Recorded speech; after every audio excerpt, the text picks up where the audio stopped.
चलिए आज हमें पढ़ना है कौन सा, खिलजी वंश। ठीक है,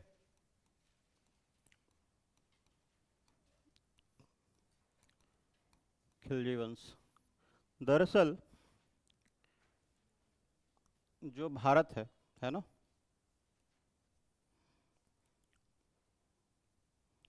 और आपको यहाँ से पता होगा हेलमंद नदी, अफगानिस्तान से, पता है?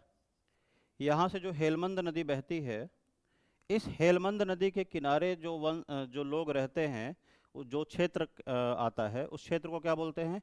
खिलजी। क्या बोलते हैं? और इसी को क्या बोलते हैं?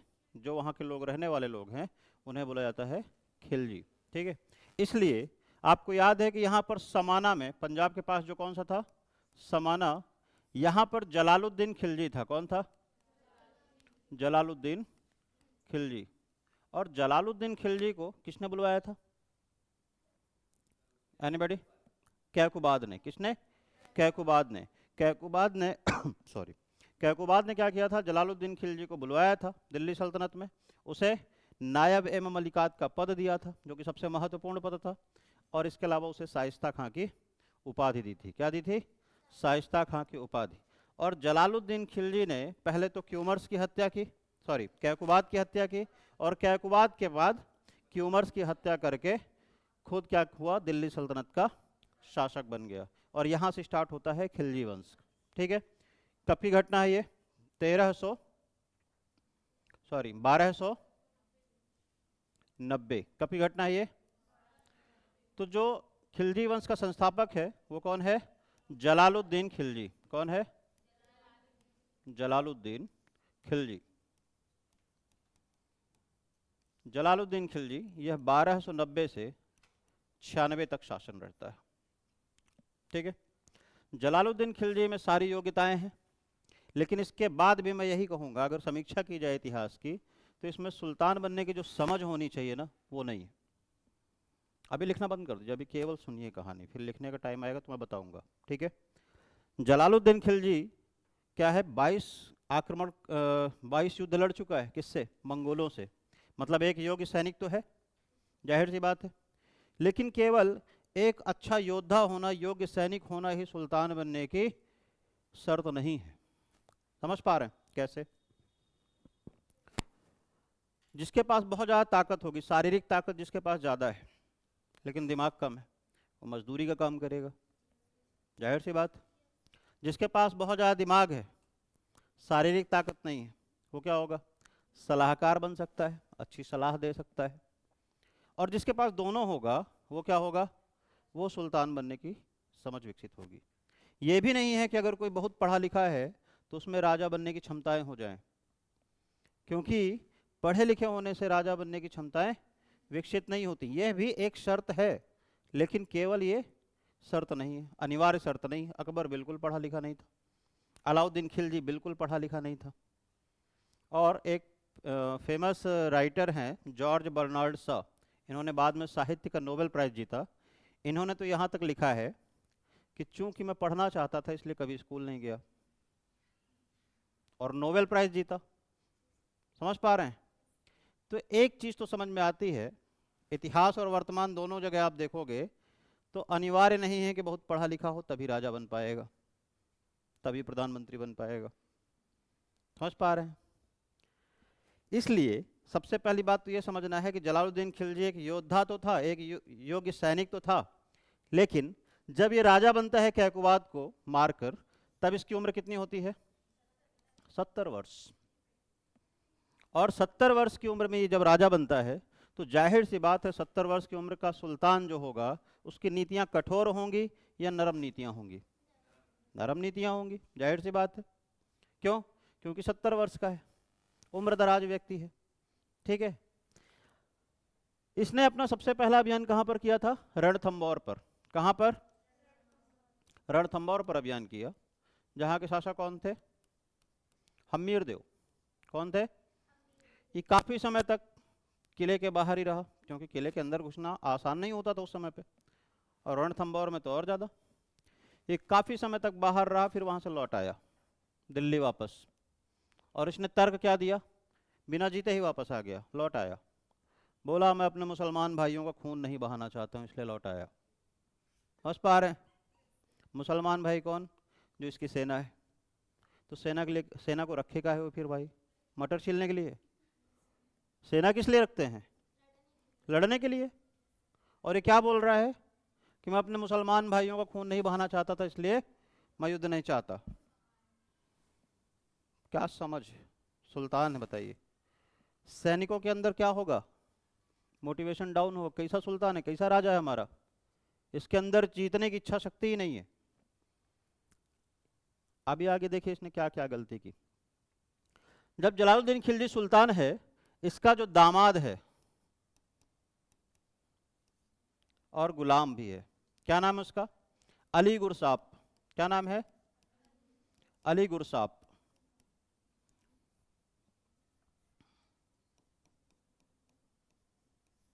अगर जलालुद्दीन खिलजी की बात की जाए तो इसके शासनकाल में एक घटना हुई कि अब्दुल्ला ने जो है तो अब्दुल्ला के नेतृत्व में मंगोल आक्रमण हुआ। हर एक शासक के उसमें मंगोल आक्रमण होता है। इसके शासनकाल में भी अब्दुल्ला के नेतृत्व में मंगोल आक्रमण हुआ, लेकिन मंगोल हार गए और जलालुद्दीन खिलजी क्या हो गया? जीत गया। और अब्दुल्ला वापस लौट गया मंगोल। लेकिन चंगेज खां का एक वंशज था जिसका नाम था क्या? उलूग खां। उसने 4000, कितने? 4000 मंगोलों के साथ, जाना है आपको जी, 4000 मंगोलों के साथ इस्लाम स्वीकार किया।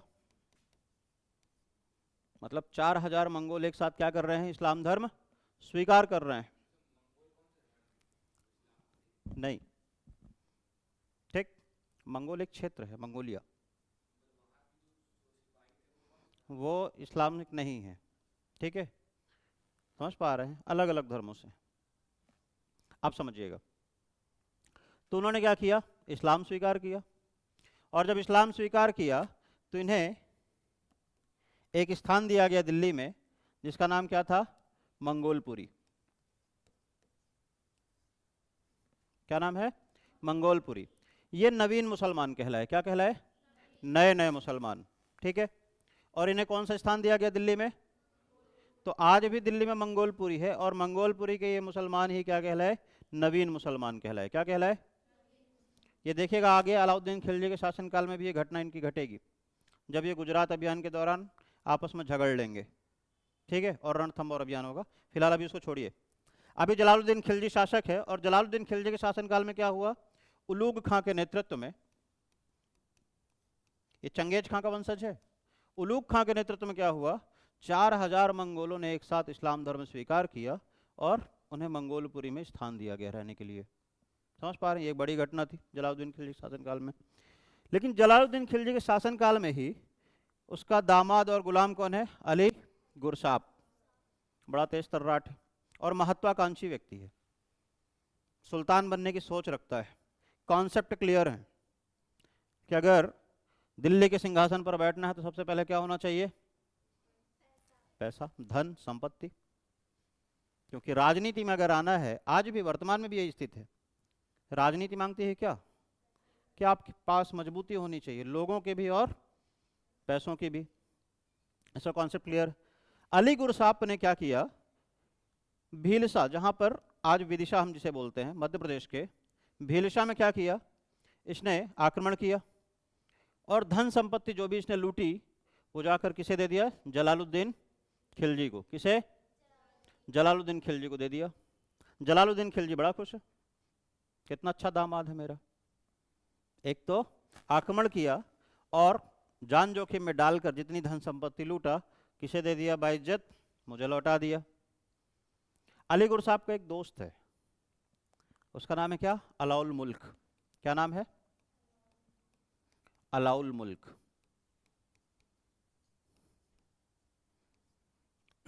अलाउद्दीन खिलजी को तो हम कल पढ़ेंगे, लेकिन आज हम किससे पढ़ रहे हैं? जलालुद्दीन खिलजी को। जलालुद्दीन खिलजी 70 वर्ष का है, नीतियां भी इसकी नरम हैं, शासन सत्ता में कोई इसकी मजबूत पकड़ नहीं है। और इसी का जो दामाद और गुलाम है अली गुरसाप, ये क्या किया? भीलसा के मंदिरों को लूटा भी, ठीक, और वहां से जो भी धन संपत्ति लूट पाया उसे किसे लौटा दिया? जलालुद्दीन खिलजी को। जलालुद्दीन खिलजी बड़ा खुश है। अली गुरसाप चाह रहा है क्या? सुल्तान बनना। ये बहुत समय तक ये नहीं चाह रहा कि मैं हमेशा गुलाम बन के रहूं। मन में इच्छा क्या है? सुल्तान बनने की। और ये इच्छा इसने किससे जाहिर की? अपने खास दोस्त किससे? अलाउल मुल्क से।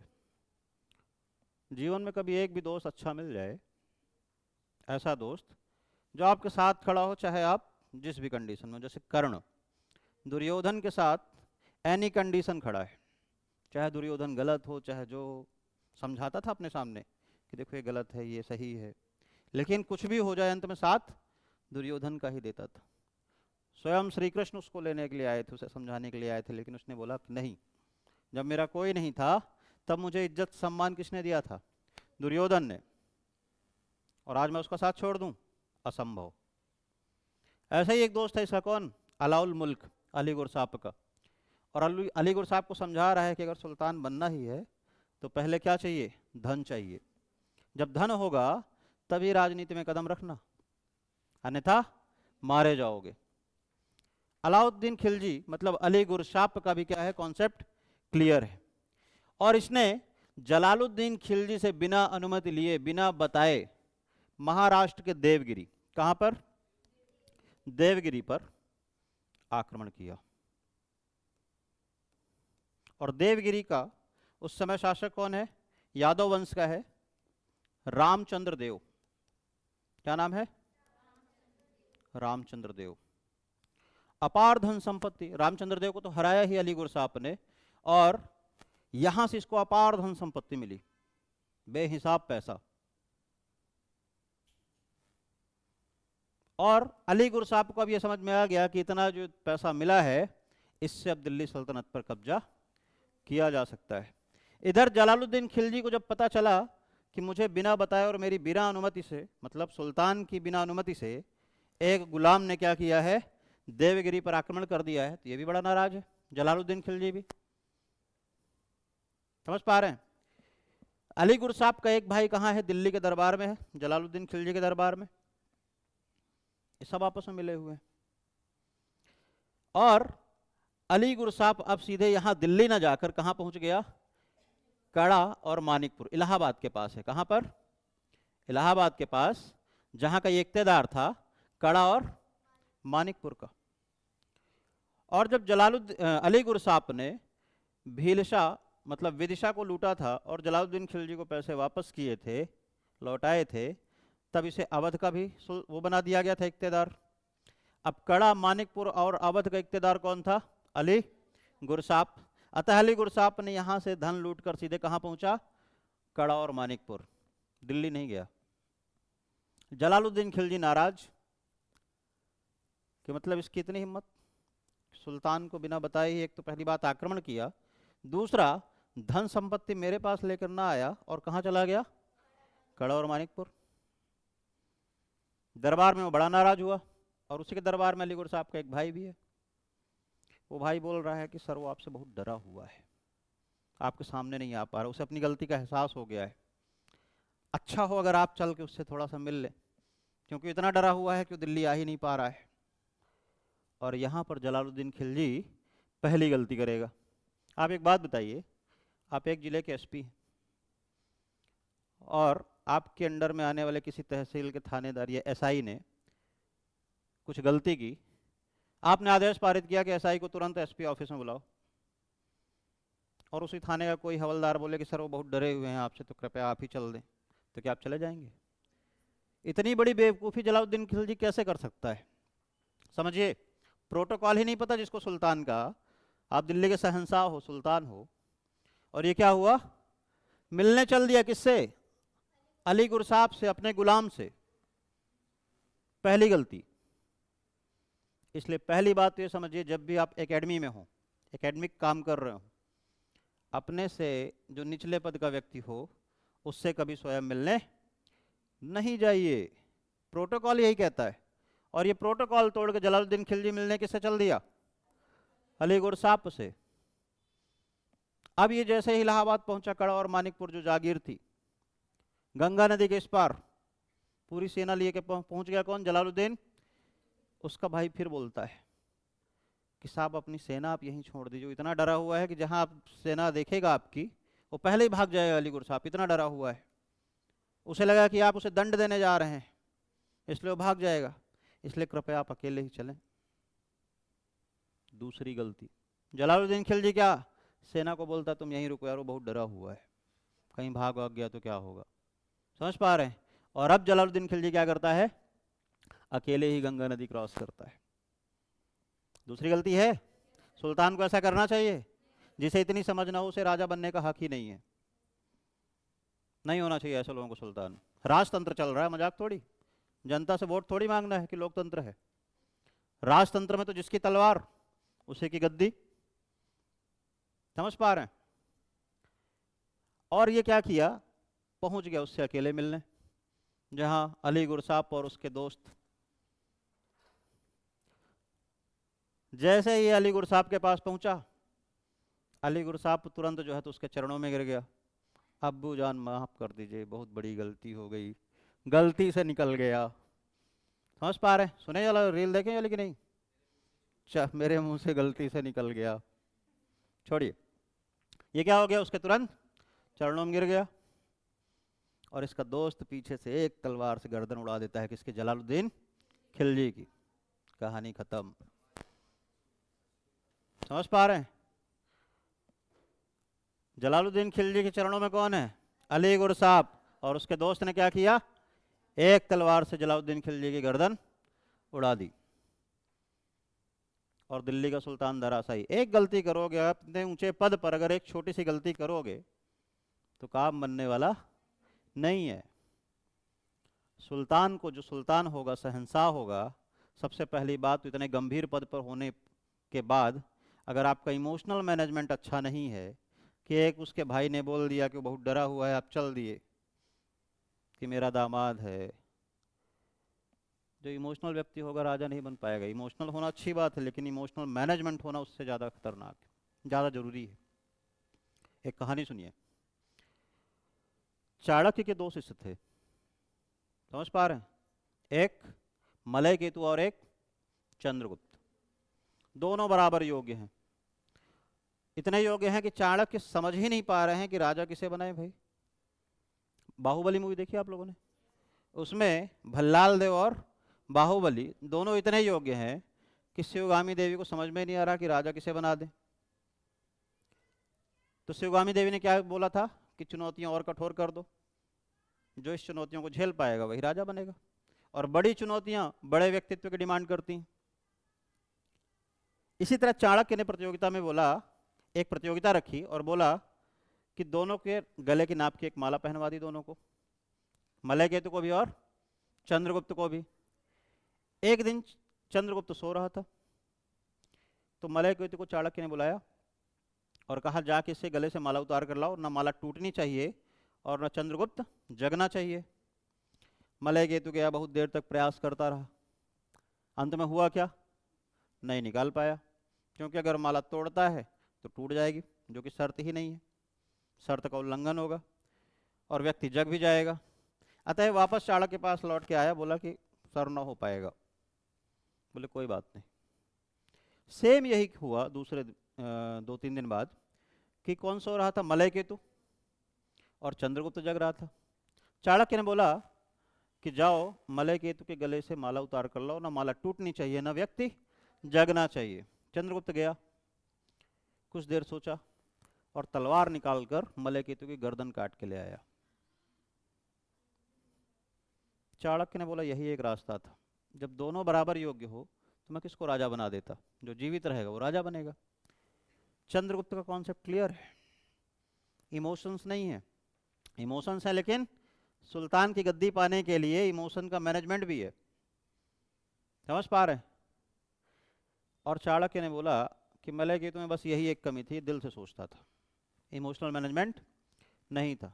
आप किसी जिले के कलेक्टर हो और कहीं बस एक्सीडेंट हो गया है और आप गए निरीक्षण के लिए, पता चला परिजन परिवार वाले रो रहे हैं, आप भी उनके साथ बैठ के रोने लग गए, एड़ी घिस घिस के रो रहे हो, तो आप डीएम बनने लायक हो, कलेक्टर बनने लायक हो? नहीं। तो सुल्तान का पद गंभीरता मांगता है और इसके पास गंभीरता नहीं है। इसीलिए कहता हूं कि सुल्तान बनने के लिए एक इमोशनल मैनेजमेंट वो गंभीरता, प्रोटोकॉल समझना, दिमाग, शारीरिक मजबूती, सारी चीज़ें जरूरी हैं। जंगल में हाथी के पास बहुत ज़्यादा ताकत है लेकिन वो राजा नहीं जंगल का। लोमड़ी के पास बहुत ज़्यादा दिमाग है लेकिन उछलती रहती है, गंभीरता नहीं है, वो भी जंगल का राजा नहीं है। और जंगल का राजा कौन है? जिसके पास दिमाग भी है, ताकत भी है और गंभीरता भी है। उछलता नहीं रहता शेर, गंभीरता से बैठता है और उसकी एक दहाड़ से पूरा जंगल कांप उठता है। समझ पा रहे हैं? तो जलालुद्दीन खिलजी ने अपने शासनकाल में यही गलती की कि अपने प्रोटोकॉल को ही नहीं समझा। उसे समझ में नहीं आया कि मैं सुल्तान हूं, मैं अपने गुलाम से मिलने जा रहा हूं, सेना को छोड़कर जा रहा हूं, 70 वर्ष का हूं, तो इतनी ताकत भी नहीं है कि किसी से लड़ पाऊंगा अकेले, तो कम से कम अपने बॉडीगार्ड लेके तो जाऊं। इतनी नासमझी कैसे कोई कर सकता है? और इसने की तो मारा गया। समझ पा रहे हैं?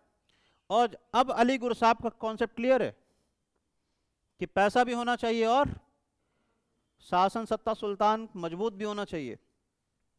ये जलालुद्दीन खिलजी का कटा हुआ सिर अपने भाले की नोक पर रख के आगे आगे चल रहा है।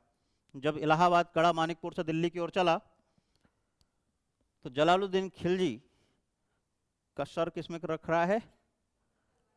अपने भाले की नोक पर। और मतलब अपने ससुर की, क्योंकि उसकी बेटी अली गुरसाब की पत्नी है, ये भी समझिए। और जब ये जा रहा है, जनता क्या है? सड़क के दोनों ओर खड़ी हुई है, तो आगे तो क्या रखा है? भाले की नोक पर जलालुद्दीन खिलजी का सर, और पीछे जो इसकी सेना है वो क्या है? देवगिरी से लूटे हुए धन को फेंकती जा रही, जनता लूट रही है। क्लियर मैसेज है कि अगर मुझे सुल्तान नहीं माना तो एक कटा हुआ सर देख रहे हो, सर काट देंगे, और अगर मुझे सुल्तान मान लिया तो धन कमाओ। समझ पा रहे हैं? जनता का इंटरेस्ट किस में होगा? पैसे में। आज के लोग दारू मुर्गा में जब बट जाते हैं, बिक जाते हैं, समझ पा रहे हैं, तो समय ही तो चेंज हुआ है, लोगों का कैरेक्टर नहीं चेंज हुआ है, कॉन्सेप्ट वही है। समझ पा रहे हैं? तो इसने क्लियर मैसेज दिया कि अगर मुझे सुल्तान माना तो धन कमाओगे, शांति से रहोगे, एक बड़े साम्राज्य की हम स्थापना करेंगे, लेकिन अगर सुल्तान नहीं माना तो ये कटा हुआ सिर तो देख ही रहे हो, तुम्हारा भी हो सकता है इसी में। ये क्लियर मैसेज दिया उसने दिल्ली की जनता को। और यहां से मध्यकाल में एक नए इतिहास का जन्म होता है। समझ पा रहे हैं? तो जलालुद्दीन खिलजी ने अपने शासन सत्ता में जो गलतियां की उसकी वजह से वो मारा गया। ठीक है? और अली गुरसाब जिसका कॉन्सेप्ट क्लियर है, अब यहां से समझिए पहला ऐसा सुल्तान है। अगर एक क्वेश्चन आए कि किसके शासनकाल में पहली बार दक्षिण पे आक्रमण हुआ, तो जलालुद्दीन खिलजी के शासनकाल में पहली बार दक्षिण आक्रमण किसने किया? अलाउद्दीन खिलजी ने। अगर ये पूछे कि ऐसा कौन सा सुल्तान है जिसने पहली बार दक्षिण अभियान किया है, तो अलाउद्दीन खिलजी। फिर से सुनिए क्वेश्चन ध्यान से, किसके शासनकाल में पहला दक्षिण अभियान हुआ? तो जलालुद्दीन खिलजी। ये पूछे किस सुल्तान ने पहली बार दक्षिण अभियान किया, तो अलाउद्दीन खिलजी। याद रहेगा। अब जलालुद्दीन खिलजी के विषय में थोड़ा सा लिख लीजिए, पहले थोड़ा सा और सुन लीजिए। अली गुरसाब शासन सत्ता में आते ही इसने अपना नाम क्या रखा? अलाउद्दीन खिलजी। क्या नाम रहा इसका? अलाउद्दीन खिलजी। और इसका एक बड़ा प्यारा मित्र है जिसका नाम क्या है? अलाउल मुल्क। क्या नाम है? अलाउद्दीन खिलजी पहला ऐसा शासक है जिसने दक्षिण अभियान किया। इसके पास एक गुलाम था, सुनिए पहले ध्यान से। इसके पास एक गुलाम था जिसका नाम था मलिक काफूर। क्या नाम था? ट्रांसजेंडर पर्सन था, हिजड़ा था, लेकिन बड़ा योग्य सेना नायक था मलिक काफूर। और मलिक काफूर के ही नेतृत्व में अलाउद्दीन खिलजी ने पूरा दक्षिण अभियान किया। सबसे पहले देवगिरी पर आक्रमण किया, वारंगल पर आक्रमण किया, वारंगल से ही कोहिनूर हीरा मिला मलिक काफूर को। मदुरई, वारंगल हैदराबाद तेलंगाना में आता है इस समय, तो वारंगल से ही क्या था? कोहिनूर हीरा मिला था। किसे? मलिक काफूर को। अभी कुछ पेन मत चलाइए, सब आपको लिखवाना है, परेशान मत होइए, अभी तो केवल कहानी का मजा लीजिए। मलिक काफूर ने यहाँ कन्याकुमारी तक आक्रमण किया, रामेश्वरम मंदिर को तोड़ा। कौन से मंदिर को? रामेश्वरम मंदिर को। मदुरई, मदुरई इसका जो है तो सबसे महत्वपूर्ण आक्रमण रहा। मदुरई से इसे इतना धन संपत्ति मिली कि महमूद गजनवी ने भी अपनी कब्र से देखा होगा तो उसकी आंखें चमक उठी होंगी, ये तो सोमनाथ से ज़्यादा पैसा कमा लाया। समझ पा रहे हैं? तो मदुरई अभियान इसका जो है तो सबसे सफल अभियान रहा दक्षिण का। समझ पा रहे हैं? जब हम कल अलाउद्दीन खिलजी पढ़ेंगे तो अलाउद्दीन खिलजी को पढ़ते हुए हम ये भी पढ़ेंगे, इसी में कहानी आएगी कौन सी? रानी पद्मावती की।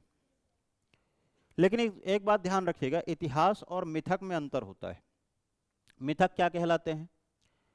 जो प्रामाणिक न हो, कहानी तो हो लेकिन प्रामाणिक न हो। और जैसे रामायण महाभारत हम इतिहास में नहीं पढ़ते हैं क्योंकि प्रामाणिक नहीं है। उसकी कुछ चीज़ें तो हम स्वीकार करते हैं जो प्रामाणिक हैं, लेकिन कुछ चीज़ें प्रामाणिक नहीं है। समझ पा रहे हैं? जैसे अगर रामायण की बात करें तो चित्रकूट का वर्णन है, चित्रकूट है, प्रामाणिक है। अयोध्या का वर्णन है तो अयोध्या है। लेकिन जब बात आती है कि हनुमान जी ने जो है तो सूर्य को फल समझकर खा लिया, ये हम स्वीकार नहीं कर पाते हैं, प्रामाणिक ही नहीं है, इसलिए हम उसे इतिहास में नहीं पढ़ते, मिथक में पढ़ते हैं। इसी प्रकार अलाउद्दीन खिलजी और रानी पद्मावती की कहानी क्या है? मिथक पर आधारित। समझ पा रहे हैं? पद्मावत पुस्तक मलिक मोहम्मद जैसी, उसकी पुस्तक से लिया गया है, लेकिन क्या प्रामाणिक है? नहीं है। समझ पा रहे हैं? तो जो चीज़ प्रामाणिक नहीं होगी वो इतिहास में। और अलाउद्दीन खिलजी का तो मुझे लगता है कि टेस्ट ही अलग है। उसने एक जगह पे कहा है कि दुनिया का जो मज़ा, जो आनंद मलिक काफूर की बाहों में है वो किसी और में नहीं। तो अलाउद्दीन खिलजी एक पद्मावती के लिए जो है तो युद्ध कर लेगा, ये थोड़ा सा डाइजेस्ट नहीं होता है। उसने मलिक काफूर के विषय में लिखा है जो कि एक क्या है? हिजड़ा है। यह एक साम्राज्यवादी युद्ध था। जो चित्तौड़ अभियान था जहां पर रानी पद्मावती है, वो क्या था? चूंकि अलाउद्दीन खिलजी को दक्षिण अभियान करना था। क्या करना था? दक्षिण अभियान। और दक्षिण अभियान कहां से होकर जाता था? चित्तौड़ से। अगर ये चित्तौड़ से निकलते हैं तो इन्हें टैक्स देना होता है, इसलिए चित्तौड़ अभियान क्या हो गया है? जरूरी हो गया है। और इसलिए अलाउद्दीन खिलजी ने क्या किया? चित्तौड़ अभियान किया। फिलहाल आज हम लोग जलालुद्दीन खिलजी के विषय में लिख लेते हैं, फिर अलाउद्दीन खिलजी को हम पढ़ेंगे कल। ठीक?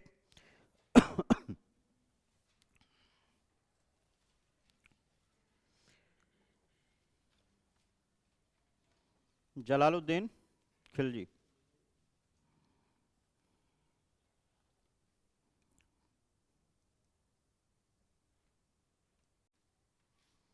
पहला पॉइंट आपने क्या लिखा है? खिलजी वंश का संस्थापक जलालुद्दीन खिलजी था, पहला पॉइंट है ये। सेकेंड पॉइंट पे आपने लिखा होगा जलालुद्दीन ने बलबन के सिंहासन पर बैठने से मना कर दिया। तीसरा पॉइंट आपने लिखा होगा कैकुबाद द्वारा बनाए गए किलोखरी के महल में ही इसने अपना राज्याभिषेक कराया। थर्ड पॉइंट क्या है? कैकुबाद द्वारा बनाए गए किलोखरी के महल में ही इसने अपना राज्याभिषेक कराया। और उसके बाद आपने लिखा चौथा पॉइंट क्या? कि किलोखरी को ही इसने अपनी राजधानी बनाई। नेक्स्ट पॉइंट लिखिए। सुल्तान बनने के समय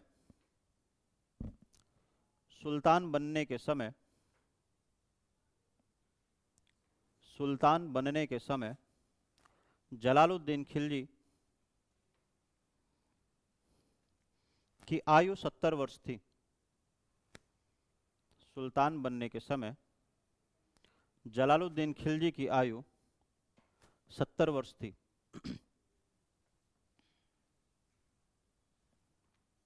लिख लिया?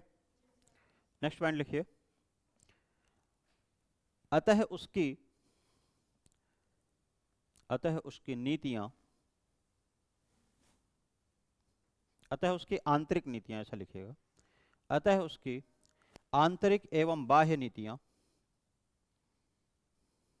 अतः उसकी आंतरिक एवं बाह्य नीतियां अपेक्षाकृत नरम थीं।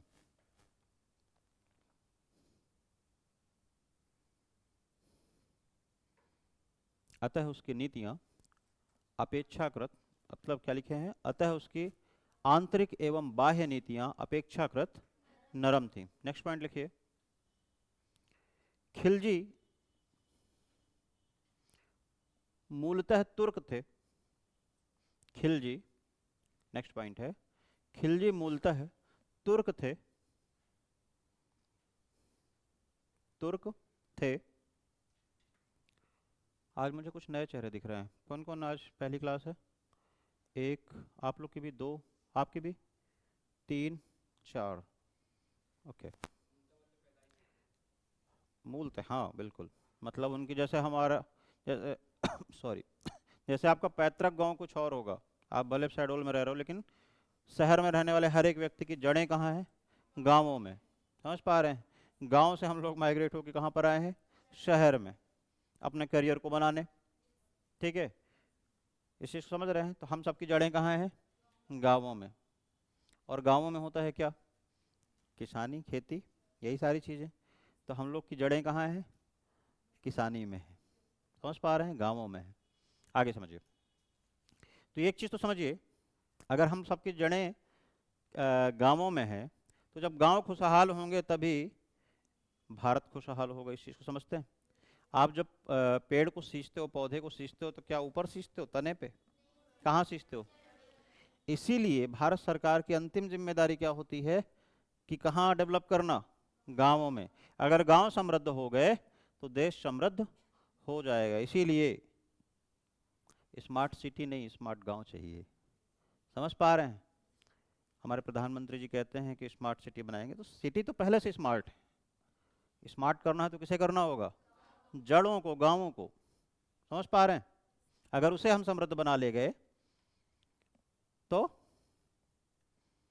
लेकिन एक शेर मैंने सुना था, पता नहीं कि कहाँ सुना था, कि तुम्हारी फाइलों में गांवों का रंग गुलाबी है। तुम्हारी फाइलों में गांवों का रंग गुलाबी है, ये आंकड़े झूठे हैं, ये आंकड़े नवाबी हैं। शायद शेर को मैं पूरी तरह सही से कह भी नहीं पाया हूँ, लेकिन है ऐसा ही कुछ। समझ पा रहे हैं?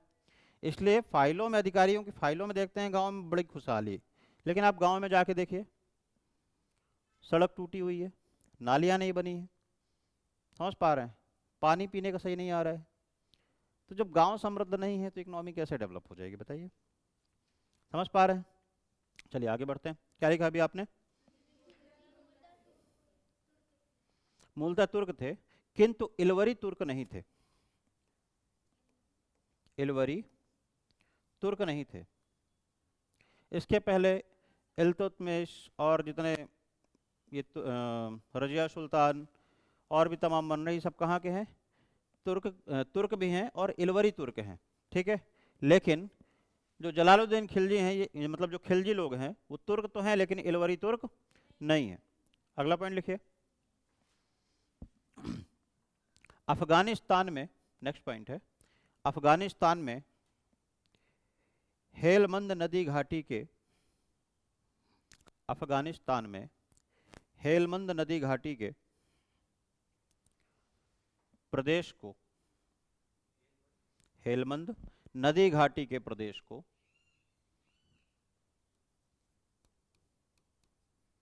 हेलमंद नदी घाटी के प्रदेश को लिख लिए, खिलजी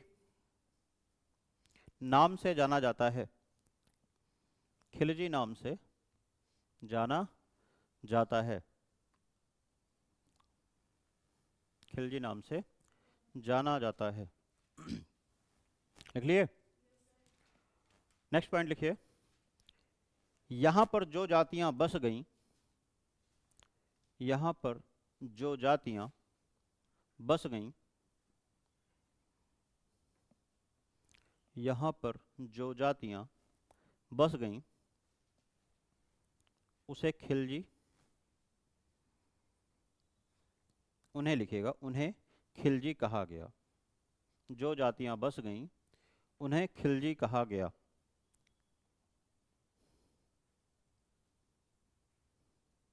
लिख लिए? इसके आगे पढ़ेंगे हम कल।